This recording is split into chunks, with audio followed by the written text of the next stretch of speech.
Welcome back to Frontier Echoes, where every story hides a secret in the dust of the old Wild West.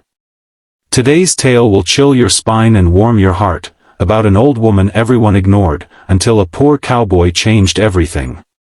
Don't forget to like, subscribe, and share, and tell us, where are you watching from? Let's get started. The wind swept through the desolate plains of Arizona Territory, carrying with it the dry scent of dust and regret. The sun hung low and cruel, baking the wooden sign of Hollister Trading Post, the only refuge for 50 miles in any direction. Horses stood tethered outside, tails flicking lazily at flies, and inside the post, the air was thick with cigar smoke, sweat, and gossip, the lifeblood of every forgotten frontier town. That was the day she walked in. The door creaked open, and a hush fell over the room. An old woman stepped across the threshold, her shadow long and twisted by the dying sun. Her clothes were threadbare, the color of the desert itself, and a frayed shawl hung loosely around her thin shoulders.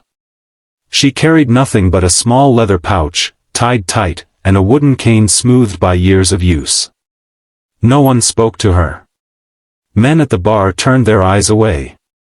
The shopkeeper, Gus Hollister himself, gave her a glance that lingered just long enough to make his disdain clear. Out here, folks judged by appearances. And she didn't look like anyone worth talking to.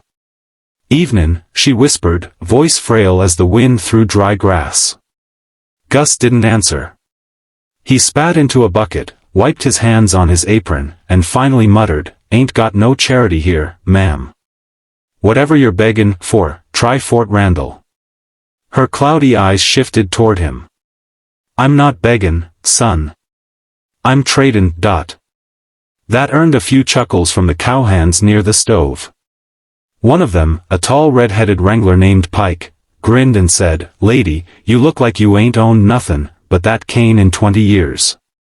What you got to trade? Old bones?" The laughter rippled, cruel and easy. She didn't flinch.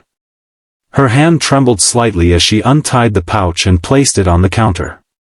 When she loosened the string, the dull light caught something inside, a flicker of gold. The laughter stopped. Even Gus leaned closer, squinting.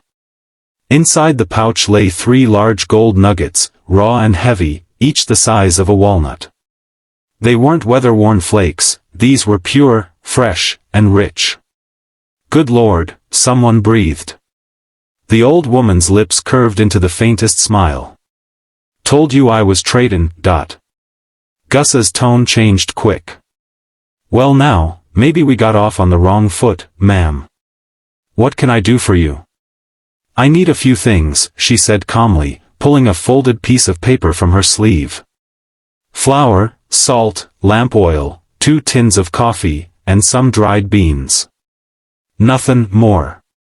He nodded eagerly, already reaching for his scales. Of course. But, where'd you find this gold, if you don't mind my askin?" She didn't answer right away. Her eyes traveled across the room, taking in every curious face, the cowhands, the drifters, the prospector in the corner pretending not to listen. Then she said softly, "That's my business. Some things best left buried." A cold shiver crept up more than one man's spine at those words. When she paid, Gus weighed each nugget, his hands almost trembling. It was more gold than he'd seen in a year. As he packed her goods, she reached into her shawl and took out a small tin cup. "Fill this with water, if you'd be kind." He hesitated. Sure. While he fetched the water, she turned toward the stove where the cowhands were still sitting. One of them, Pike, snorted and muttered, "Crazy old bat. Probably robbed some prospector's grave." She looked at him. Not angry, just quiet, sad almost. "Boy," she said, "you ever help someone just because it was right?" Pike frowned. "Ain't my business to help nobody unless I get paid." The old woman nodded slowly. "Then I pity you." She took her goods, sipped her water, and turned to leave.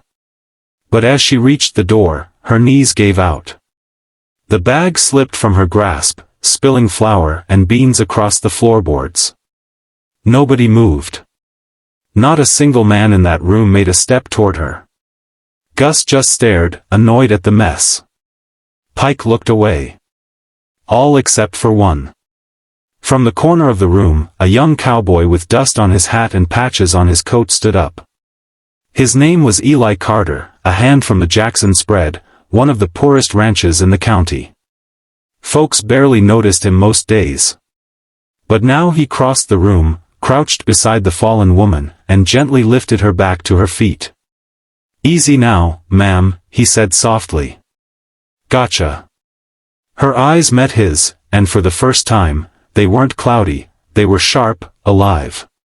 "Thank you, boy." He helped her gather the spilled supplies, even brushed the dust off her shawl. "You got a horse outside?" She shook her head. "I walk." "Walk?" "It's 15 miles to the nearest homestead." "Then I'll walk 15. He hesitated. "Not alone, you won't." "I'll ride along, least till I see you safe." That drew more laughter from the others. "Eli, you gone soft? You'll waste your night babbing a witch," someone jeered. Eli ignored them. He packed her goods, loaded them on his old mare, and offered his arm. Together, they stepped into the fading sunset. Night fell hard and cold on the desert. The stars came out like shards of glass in a black sea. The old woman's pace was slow but steady. Eli led his mare beside her, listening to the sound of her cane striking the sand. "You didn't have to come," she said after a while. "I know," he replied. "But I couldn't just leave you." "Why?" He shrugged. "You looked like you needed help." She smiled faintly. "Most folks only see what they can get. You see what's right." They walked another mile in silence. The air smelled faintly of rain though the sky was clear. "Ma'am," Eli said, glancing at her pouch, "that gold, where'd it come from?" For a moment she didn't answer. Then she said softly, "From a place folks forgot. Same as me." They stopped by a ridge where an old well stood half buried in sand. She sat down on a stone and sighed. "Rest a moment, son. My legs ain't what they were." Eli built a small fire from dry brush. The flames painted her face in flickering orange light, and in that light, she didn't look so frail anymore. Her eyes gleamed like wet amber. "You live out here alone?" he asked. "I used to live with someone," she murmured. "A long time ago. Before men got greedy." "What happened?" "Same thing that always happens in the West," she said. "Gold." Eli leaned closer, curious despite himself. "Many years back, before this town even had a name, my husband and I found a vein of pure gold near a canyon north of here. We kept it secret, planned to live simple. But someone found out, a friend we trusted. One night they came for it." Her voice broke slightly. "They shot him. Left me for dead." Eli swallowed hard. "You never told the sheriff?" "I buried my husband myself." "And the gold too?" "Some things, better not bring back up." The fire crackled. Wind whispered through the sagebrush. "But why bring those nuggets now?" Eli asked. She looked at him, her eyes suddenly distant. "Because time's short. I needed to see something before I go. Someone, maybe." He frowned. "Who?" "You'll see soon enough." They rode on until the moon rose high. Around midnight they reached a small cabin tucked into the base of a rocky bluff. It was barely standing, half-roof collapsed, door hanging crooked. The old woman's steps quickened when she saw it. "This is my place," she whispered. Eli helped her inside. The cabin smelled of age and dust, but everything was neatly arranged. A single oil lamp sat on a table, and beside it, a faded photograph of a young couple, her and her husband, smiling in sunlight long gone. "You sure you'll be all right here, ma'am?" She nodded. "You've done enough, son. But, before you go, take this." She reached into her pouch and handed him one of the remaining gold nuggets. Eli shook his head. "I can't take that." "Yes, you can," she said firmly. "It's payment for kindness. Real kindness deserves reward." He reluctantly took it, feeling the weight in his palm, cold, heavy, unreal. Then she added quietly, "If you ever find yourself near Hollister's again, stay clear for a day or two. Things are about to change there." Before he could ask what she meant, she turned away, lighting her lamp. The flicker cast strange, dancing shadows on the walls. Eli tipped his hat and left. He rode back toward town under a silver moon, uneasy and thoughtful. When he reached the trading post the next morning, smoke was rising from its chimney. But something felt off, too quiet, too still. Inside, the scene was chaos. The place had been ransacked, shelves overturned, boxes split open, the cash drawer empty. Gus Hollister lay slumped behind the counter, a bullet hole in his chest. Eli froze. Sheriff Nolan was already there, hat in hand, muttering to his deputy. "Gold," the sheriff said grimly. "That old woman yesterday, Gus must have followed her trail. Looks like he tried to rob her, and she got him first." Eli's mouth went dry. "You sure it was her?" "Who else?" the sheriff said. "She's gone now. No tracks but hers lead north." Eli's heart pounded. "You gonna go after her?" The sheriff sighed. "Wouldn't do no good. That desert swallows folks. If she's out there, she's as good as gone." But Eli couldn't let it rest. He rode north again that evening, back toward the bluff. The trail was faint, half covered by wind-blown sand, but he followed until he reached the cabin. The door stood open. Inside, the lamp still burned, but the place was empty. No sign of her. No footprints. No body. On the table lay something new, a folded piece of parchment and a single gold nugget beside it. He unfolded the paper. It read, "For the one who helped without asking. The rest of the gold is buried beneath the old well. Take it, or leave it, but remember, kindness is the rarest treasure of all." Eli stepped outside, heart racing. The wind moaned through the rocks, carrying the faint sound of a woman's voice, soft, almost tender. He found the old well easily enough. Beneath a layer of stones and dry earth, his spade struck something solid, a wooden chest. Inside, gold glimmered like sunlight trapped underground. He fell to his knees, stunned. It was enough to buy a ranch, maybe a whole town.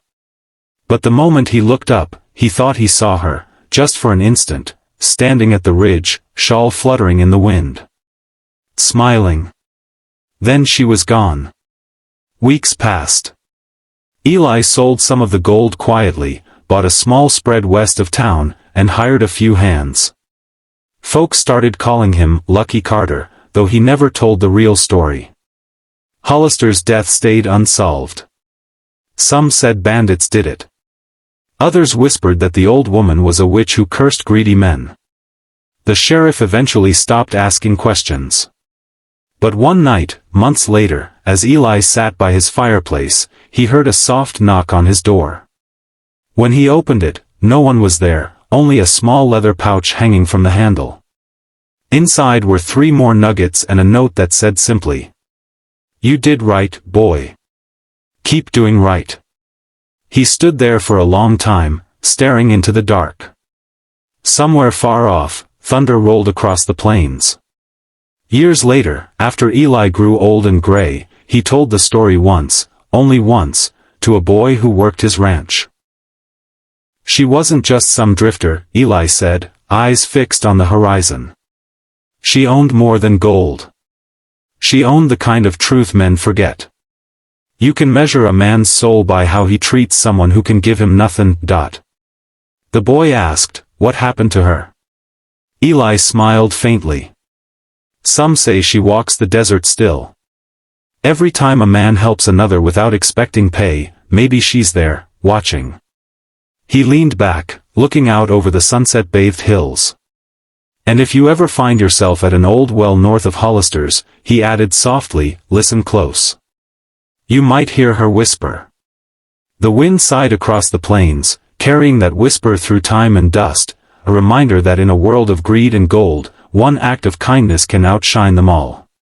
And though no one ever saw the old woman again, every cowboy who passed through that lonely stretch of Arizona swore the same thing: when the night grew still and the stars burned low, they could feel her watching, unseen, waiting for the next man foolish enough to ignore someone who looked too poor to matter. Because in the West, nothing was ever quite what it seemed.